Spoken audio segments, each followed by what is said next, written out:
Welcome to another episode of fabitgarage. So in this episode, I'm going to show you guys everything I did to the wood stove build or the waste oil heater build, and show you guys exactly everything I did. So in case you want to build one just like this or similar, you'll know what to do. So let's turn the camera around and get going. All right, guys, so we're working on the stove and I'm going to do the blower first. So just to recap, in case you missed part one, go check it out. But the setup here is pretty simple. Tube goes in, comes in from the reservoir, which I made and I'm proud of because it looks pretty clean. Oil comes down, there's a valve there. Oil will drip here about the size of a pencil, run down this tube. There's a hole in the center of this here. That tube runs all the way down inside this tube, and both tubes are flush right here. So if you put a mirror right here, you will see a little tube in the center of this tube here. This has got like a 30 or 45 angle at the end. And up here, you can see there's a 45 there. So pipe comes in straight, goes down on a 45. This is my case for my wood stove. If you have a different shape wood stove, you might have to do a different angle. But I am gonna put a piece of plate in the back because I think this got really hot at some point, last owner. And it actually destroyed the plate in the back there. So I'm gonna put another piece of 1/4-inch steel plate there, just to make sure that the back doesn't get too hot. Although that back part is hollow, as you saw in the first episode. If there's flame directly on it, the air coming out of here might be even hotter. So maybe I'll leave it like that. So you are gonna want a stainless steel bowl. Basically the idea is to get a thin, not too thin. This is actually, I bought it on Amazon, it was like $8. You want to get it thin enough where it will heat up quick. The quicker it heats up, the less smoke you're going to have at startup, because once this gets cherry red and you have enough air going in, you should be able to go out where your chimney is and you should see no smoke at all. So don't think that if you build one of these, you're going to be blowing black smoke and pissing off your neighbors, because that's not the case.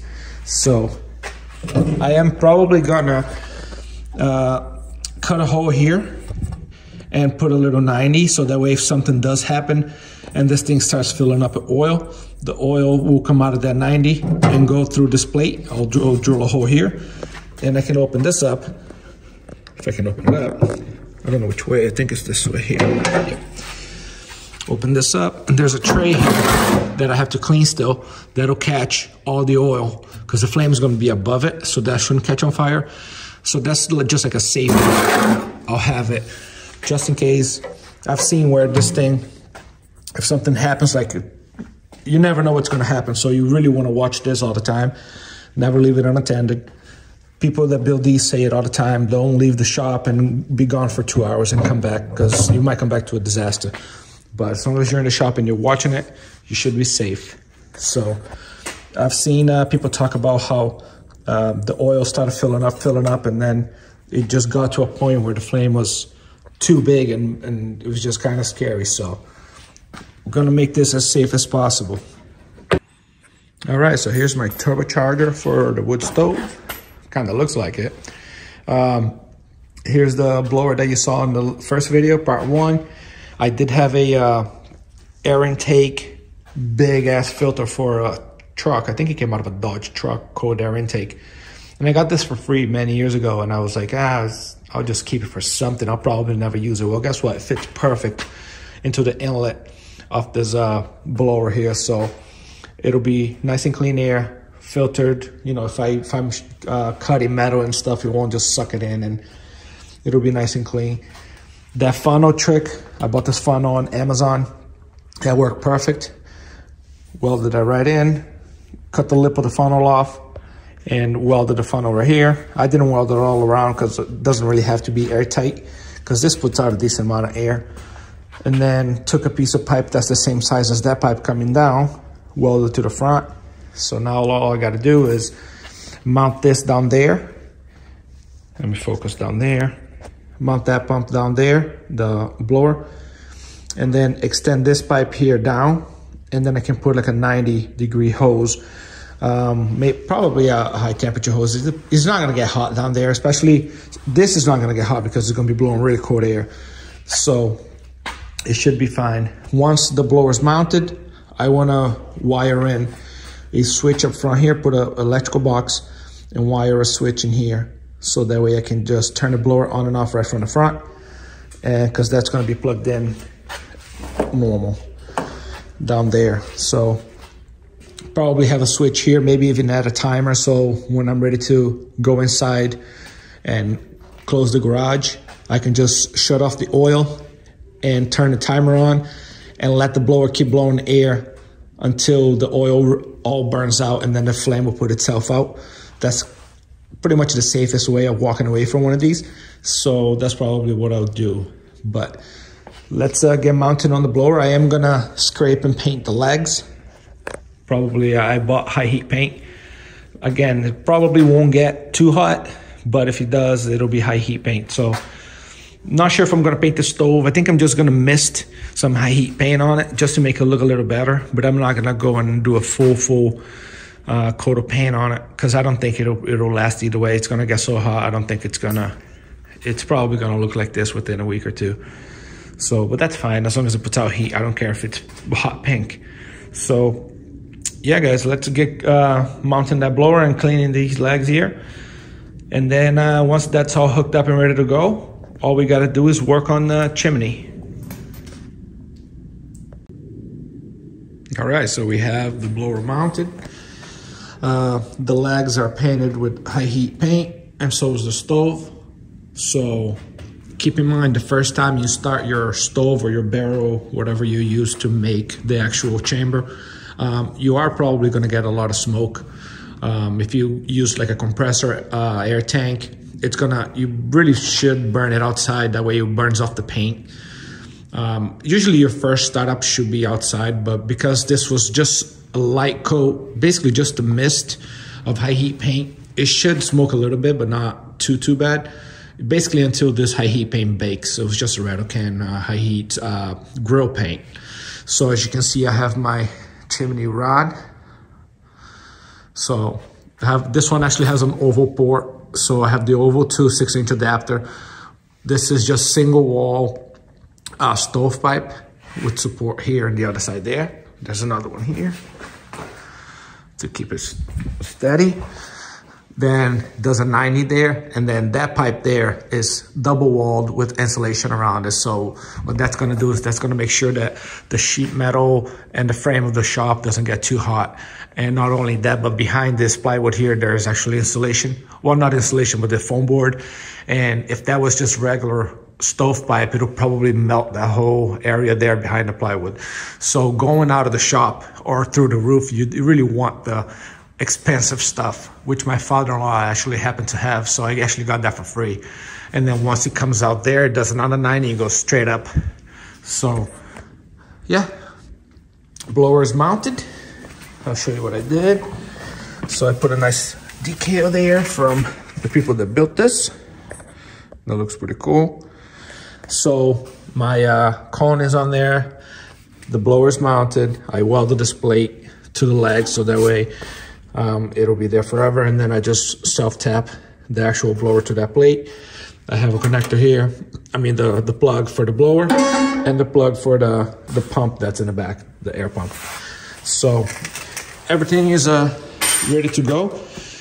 It's I'll show you what the temperature is on the shop here.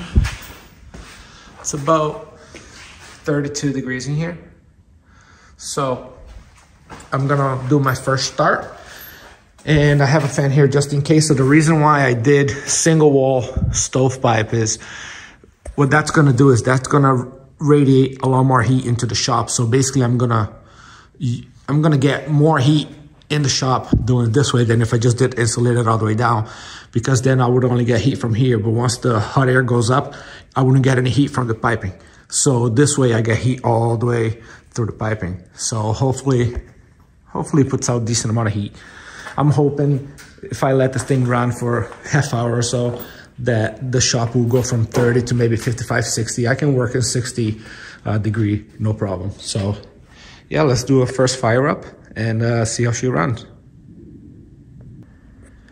So first thing I usually do, whether it's this or the stove, I have a wood stove inside the house that heats up my whole downstairs. is whenever it's cold out, you always want to preheat your stove. And the way I do it is I just use a map torch, and I basically just introduce hot air in here. If I can focus for you here. I warm up the inside of the stove, and then I put the flame facing the chimney and blow really hot air up the chimney. And what that's gonna do is that's gonna start to create your draft, because when it's too cold out, believe it or not, air gets pushed into your stove. So you'll start a fire. Let's say this was a wood stove and you put wood in there and you light up the wood. You're actually gonna, if it's too cold out and your draft is coming in, you're actually gonna get smoke blown into the shop. So in order to start your draft, you wanna preheat it and shove hot air up. That way when you do start your fire, you already have somewhat of a draft, and it'll just suck right up. So I'm gonna heat it up and start it up and see what happens. All right guys, we have it fired up. Right now I just started it up. Didn't get any smoke in the shop at all. So after it burns for a little bit, I'm gonna open up the oil. There's still some oil in the pan, so I don't wanna put too much in.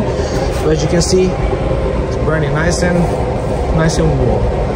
So let's see how she does in a little bit. The temperature right now is at 32. We'll see what it is in about half hour. All right, so it's been about 5 minutes. Still getting warm, but as you can see, let's see if I can focus here. It's just approaching the burn zone right now. So we'll see. It's only been 5 minutes, so the flame's still going strong.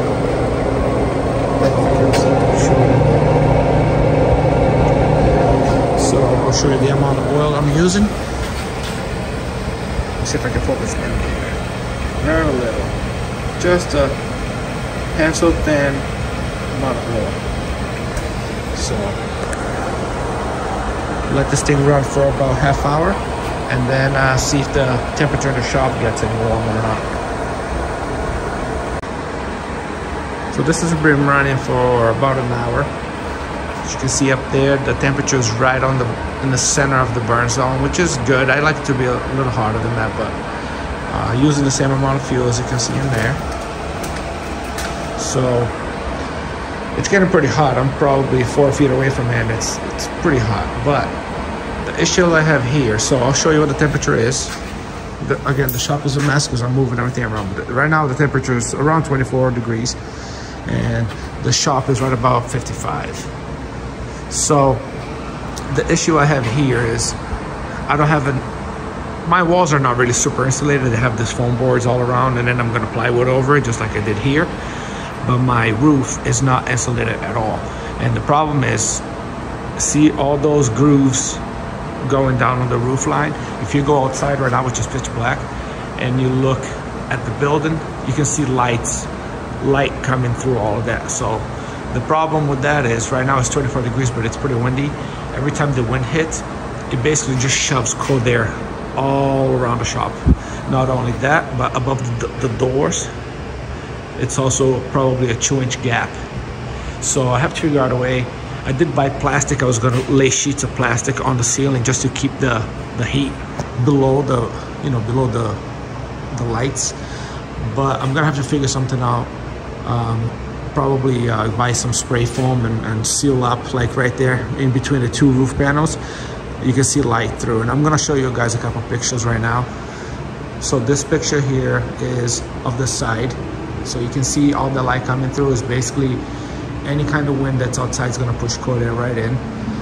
And then this is the peak of the roof. Again, 2 sheets of the roof come together. They lay a little piece on top of it, but again, it's open to light, which means every time the wind hits, it's gonna shove cold air right in the building.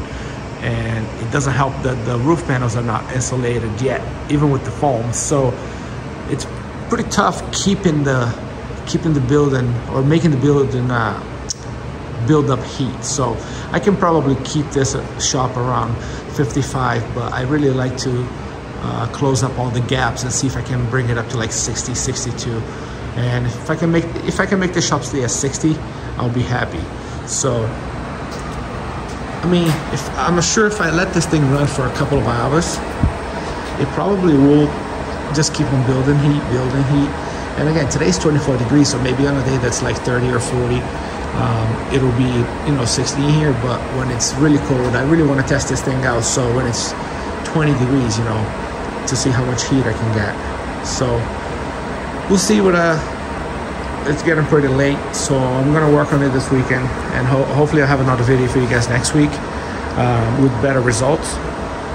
I'm gonna try and take care of the gaps around the shop and see if I can keep some more heat in the place. But I'm very happy with the build. Came out pretty cool, and it worked perfect. It lighted up, and next video I'll show you guys exactly how to light it up and you know, start it from scratch. But it's working great, and as far as the whole build goes, it's working great. As far as heat, I really have to seal up some holes in this place, because it's very tough to keep heat on a steel building that's full of holes. So yeah, guys, I appreciate you guys watching. If you have any questions on the build, just feel free to ask. Again, I'm not a professional waste oil builder. This was my first build based on other people's videos, which I really appreciate. So we'll see how this thing goes, but hopefully it'll provide just enough heat for us to be out here. All right, don't forget to subscribe if you haven't already, and we'll see you guys in the next one.